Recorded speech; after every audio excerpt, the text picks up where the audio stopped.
I'm entitled to explore choices, she declared while perched on some other dude's lap. I stood up and exited the gathering silently, no words spoken, and blocked her contact right there in the rideshare car. She appeared at my place around 3 in the morning, pounding furiously on the door. I refused to respond. She remained out there weeping until the sun came up. Hey everyone watching, before we continue with the rest of the content, remember to hit that subscribe button and smash the like if you're enjoying these kinds of tales. Appreciate it. Sophia and I crossed paths about 2 years ago at a shared acquaintance's backyard cookout. She had this lively, extroverted personality, constantly drawing eyes as the life of the party with her infectious laughter that could brighten any space. As for me, I'm the dependable type who stays in the shadows, ensuring everybody has refreshments and the barbecue stays under control. We connected instantly. She was dealing with a tough period, recently single after a messy split, and I supported her fully, letting her rant about her former partner, assisting with her relocation when she couldn't pay for professional help. I even paid her rent for several months after she got let go from that clothing store in the city center. She described herself as an independent soul, pursuing freelance roles in digital marketing, though in reality, it involved endless social media browsing and big aspirations while I managed the everyday responsibilities. I was devoted beyond reason, dedicated completely. I'd drop hangouts with my friends if she required my presence, rush over late at night if she was having a rough time. Remember last winter? She came down with a severe case of the flu. I requested leave from my job, delivered hot soup, medications, and streamed her preferred series alongside her despite disliking them. She'd joke about me being overly kind, but I figured that's what real affection meant, being present consistently. We discussed plans ahead, like officially sharing a home since we were already halfway living together in my unit, perhaps a getaway to the beach. I wasn't pressuring for commitment like marriage, yet I envisioned us creating a solid foundation. She'd tell me things like, "You're my anchor, Jordan," and I took it to heart. However, in retrospect, there were warning signs. She'd head out for these ladies' evenings that dragged on until dawn, returning with the scent of cigarettes and vague explanations. I'd inquire lightly, and she'd lash out, "I require breathing room. Jordan, you're crowding me." It felt like emotional neglect, if that's the term. She'd make indirect comparisons to other men. Tom from the office is so daring, constantly organizing unplanned getaways. Tom, right? He worked with her at that tech company, the sort who shares fitness photos online and rants about digital currencies as if it's his passion. I brushed it off initially. Possessiveness wasn't in my nature. Yet it accumulated, this sensation of being her fallback option while she browsed for thrills elsewhere. Jump ahead to the gathering. It took place at our pal Chris's residence, nothing fancy, just drinks, tunes, around 20 attendees. Sophia had been aloof the entire week, constantly on her device, but she pushed for us to attend as a pair. It will be enjoyable, she claimed. We arrive, and immediately she's socializing while I fetch beverages for us. I notice her on the other side of the space, giggling with Tom. Nothing alarming, correct? But soon she's placing a hand on his arm, getting way too close. My gut churns, yet I remain calm, talking shop with Chris. After about an hour, I glance again, and she's planted firmly on Tom's lap as if it's completely normal.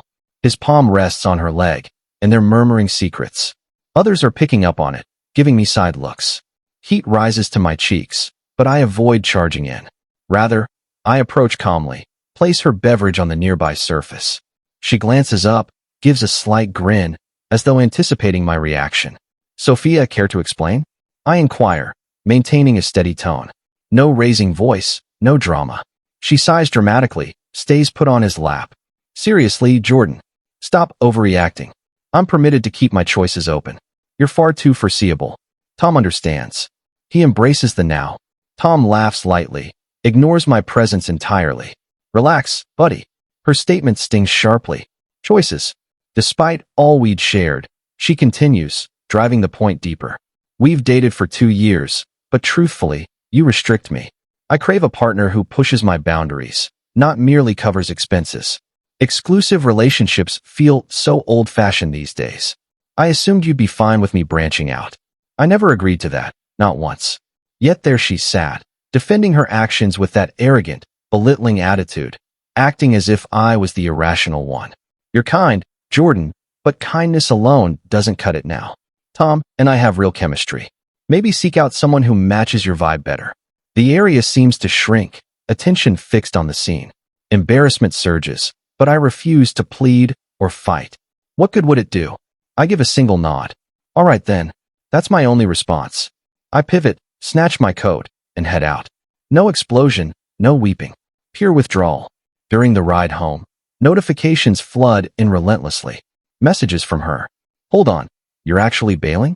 Mature a bit, Jordan. Followed by, that's exactly why people don't respect you. You flee from issues. Distorted reasoning, turning blame my way. I gaze at the display, pulse racing, then restrict her access. Straightforward. Streetlights streak past, and I embrace the quiet. Why this happening to me? How did I earn such treatment? A memory surfaces. The occasion I gifted her surprise passes to her desired show, only for her to cancel abruptly for a professional event involving Tom. Efforts I invested, believing they strengthened our bond. At that moment, it seemed like one big prank at my expense. I return to my unit, fix a beverage, settle in the dim living room. Uncertainty swirls. Had I overlooked the indicators? Was I that oblivious? Yet beneath it, a subtle determination emerges. Enough is enough. Right then, the knocking begins. Near 3 a.m., heavy thuds against the entrance. Jordan, let me in. This has to be discussed. Her tone slightly impaired. Likely continued the festivities post my departure. I pause, device in grip, but stay still. She knocks louder. Listen, that's not what I intended. Tom was simply entertaining. You're blowing this out of proportion. I catch the sound of her slumping against the door, breaking into sobs. Jordan, please. I regret it. Open the door. Her wails reverberate through the corridor, intense and pleading. A portion of me, the previous version, yearns to unlock it, console her as usual. But images of her on his lap flood back. Her remarks cutting deep publicly. Absolutely not. I switch off the lamp, retire to bed, allow her to face the consequences. Come morning light, the sounds cease. I check the viewer. She's vanished, but left a wrinkled paper. Contact me. This can be repaired. I wad it up as well, discard it. That same day, I replace the locks, precautionary measure. Gather her belongings strewn about. Garments, cosmetics, the pendant I presented her, and store them boxed away. No urgency to hand them back. I notify work of illness, pass the day solo. Not moping precisely. Rather, reflecting deeply. The injustice eats at me. I offered my all, only to be viewed as a spare. Shouting wouldn't alter facts. Pleading? Absolutely not. Withdrawing was my sole option. In the following days, the quiet becomes overwhelming. Shared contacts message hesitantly. Caught wind of the event. Holding up? My replies stay concise. Fine, progressing forward. No speaking ill of her. That's beneath me. Internally, however, the doubt persists. Evenings prove difficult. I relive the moment, wonder if I truly was too routine. Gradually, though, perspective changes. I begin gym sessions, re-establish ties with friends I'd sidelined, enroll in that delayed virtual class. Minor actions, yet they accumulate. Sophia? Now a shadow, restricted across platforms. And honestly, it feels liberating. Quick update. Roughly a month has passed since that evening, and truly, I figured cutting contact would conclude matters. How mistaken I was. Allow me to share the subsequent developments, based on info gathered from common friends at least. I avoided prying. Folks simply began contacting me, likely due to the event gossip circulating rapidly among us. Apparently, Sophia's alternatives weren't the treasure she imagined. She dove headfirst into a relationship with Tom right after my exit. Shifted belongings to his residence in under 7 days, sharing cryptic posts online about fresh starts and embracing liberty. Our circle noticed the issues immediately. Tom's charismatic in social settings, but chaotic privately. Spotty employment record, jumping roles frequently, known for wasting money on foolish ventures like speculative investments that flop. Sophia resigned from her position at the company suddenly, claiming a desire to pursue interests alongside him. Huge error. Retribution arrived swiftly. Around 6 weeks later, it all fell apart. Tom revealed his darker side, verbally harsh, starting arguments over trivial matters, insulting her upon challenging his nocturnal outings. Contacts mentioned she'd attend meals appearing exhausted, justifying emotional wounds. The major shock? He exploited her, depleted her modest funds on supposed shared experiences that were mostly his drinking expenses, then was unfaithful with a woman from his workout spot. Ended it abruptly. Evicted her without warning. She wound up sleeping on a pal's sofa, penniless and alone. Her standing suffered greatly as well. The gathering episode? It became common knowledge. Acquaintances who initially supported her, claiming self-discovery, changed tunes once details emerged. Message from Chris. Bro, she's declining rapidly. Tom portrayed her negatively in his public split announcements. She missed out on opportunities as potential employers learned of the turmoil and avoided involvement. Alone, unemployed, without a safety net, resembled a collapsing structure. And yes, it seemed justified. I didn't celebrate it.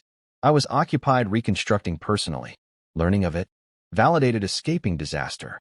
I remained uninvolved overall, prioritized self-improvement, secured a minor advancement professionally, began weekend trails, even tried light dating. No pressure, simply relishing independence. The bewilderment from that evening transformed to understanding. Her disloyalty reflected her issues, not mine. I dwelled on the inequity for some time, recalling how I supported her steadfastly only to be cast aside. Yet presently, it motivated my advancement, not resentment. Update 2. Alright, community. This part intensifies. The efforts to reconcile began gradually, but intensified dramatically. Initially, roughly 2 months after the gathering, an unfamiliar number messages. Jordan, this is Sophia. Let's converse. I screwed up majorly. Meet up? No reply from me. Restricted. Another number soon after. Hear me please. Tom was an error. You truly supported me like no one else. Dismissed that as well. But she amped it up. Calls incoming. Messages stacking. Jordan, answer. I know you're listening. I acted foolishly, alright? Choices. Stupid comment. I want you in my world again. Her tone wavered. Pleading. As if I'd yield as previously. I gave no response. Then her circle intervened. A friend messaged. Sophia's suffering badly. Consider speaking with her. She feels deep remorse. Manipulative, huh?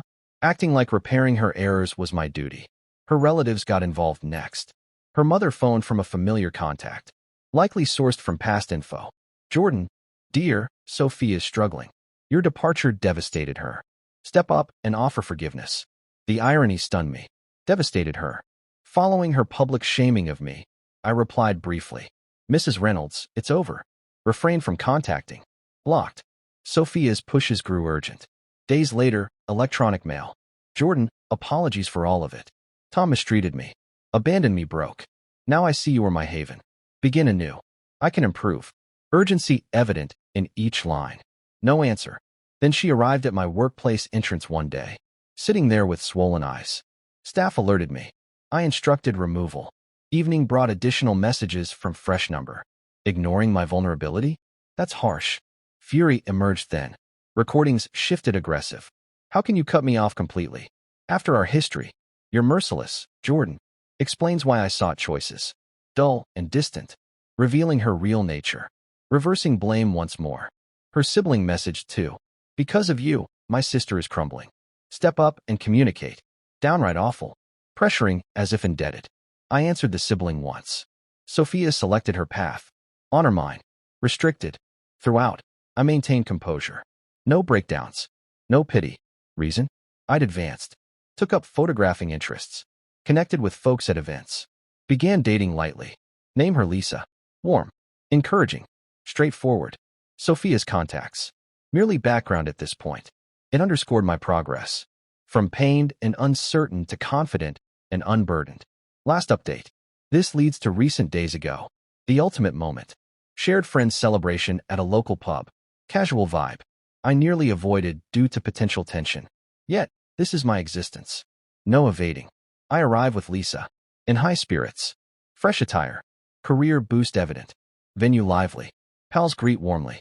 Sharp look dude. Then Sophia enters. Unkempt. Tangles in hair. Wrinkled outfit. Appearing sleepless. Sees me. Head straight over. Jordan. Finally. Private discussion needed. Glares at Lisa briefly. Tightening gaze. Group falls silent. I remain steady. Enjoy my beverage. Sophia. No discussion required. She insists. Come on. I've come to understand you were it. Tom was poisonous. He struck me, stripped me bare. My view on choices was wrong. Commitment with you is my desire now. Pardon me. Irony fully evident. Framing her infidelity as somehow my doing. Lisa grips my hand supportively. I respond directly. You selected Tom. Degraded me publicly. Currently, you mean nothing. I've created a superior path. It's excellent. Existence calm. Your issues? Yours alone. Her expression falls. I still love you. Stop this. Repair what we had. Steadfast. No hesitation. We ended long ago. You showed me self-worth. Grateful for the lesson. But finished. I redirect to the others. Chatter picks up. She lingers briefly. Eyes welling. Then exits angrily. Afterward, friends noted she waited outdoors. Weeping similar to that initial night. As for me, enjoyed time with Lisa. Moved to music. Fully progressed. Sophie is frantic. Her consequences. I'm flourishing. Old shadows vanished. Appreciate viewing. Remember to follow the channel and tap like. Opinions on this tale? Drop them below.